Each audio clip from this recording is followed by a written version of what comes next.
And DD India's Jessica Taneja now joins us from Tianjin with an update. Jessica, from the Ministry of External Affairs' press briefing, what sense does one get about the trajectory of India-China ties? Well, clearly a lot was discussed, especially the bilateral meeting between President Xi and Prime Minister Modi, where Prime Minister Modi had also taken a chance to review and said that they were happy about the progress made by the special representatives, both the one that happened in Beijing and the one in New Delhi recently, where Wang Yi met his counterparts and also called on the Prime Minister.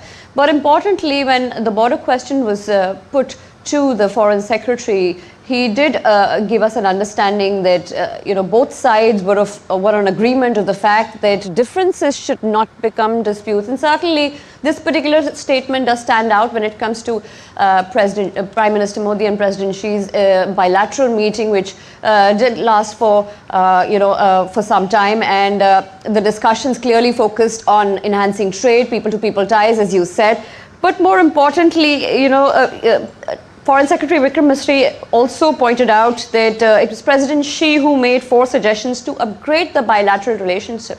So we do see that there's certain momentum in the relationship to sort of move ahead and not have many differences out there. A lot of mechanisms are already in place. For example, the WMCC, which has been in existence for a very long time, to discuss the border question, and perhaps many other issues that were taking place on the resumption of flights. As you said, it was asked to the FS as to what modalities remain when it comes to direct flights between India and China, something that both the business community of both the countries would greatly benefit from, and also looking at more Chinese investment in India for diversification of its trade, and also India growing economy, an upcoming market given the kind of geopolitical uncertainties that there are at this point.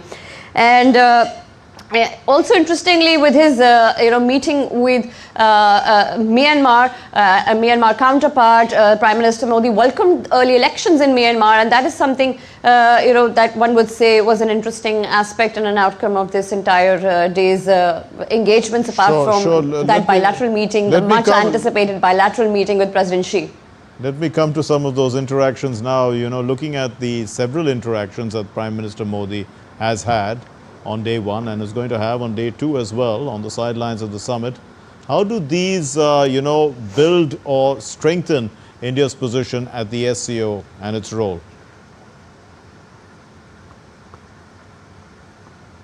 Well, those interactions included meeting with President of Kyrgyzstan, of Kazakhstan, and also the leader of Vietnam, Lao PDR, and extension to other nations as well. And tomorrow there is, as we were given to understand, a bilateral meeting with President Putin. That was also an anticipated line that takes place tomorrow. But the outreach to the Central Asian nations is what India's aim was also at the SCO, because they are central to the grouping as well. And India has maintained that its aspect of interaction, especially on a multilateral forum like this, would have focused on these nations. And Prime Minister's interaction goes on to suggest that there will be fruitful outcomes, especially when it comes to trade and other connectivity, relations and connectivity, particularly when it comes to these countries. So what we've seen so far with the interaction with these leaders, and in addition that is to come tomorrow, India has put its point across that it is looking for more fruitful engagements, in a sense where it could enhance trade with the Central Asian nations and not just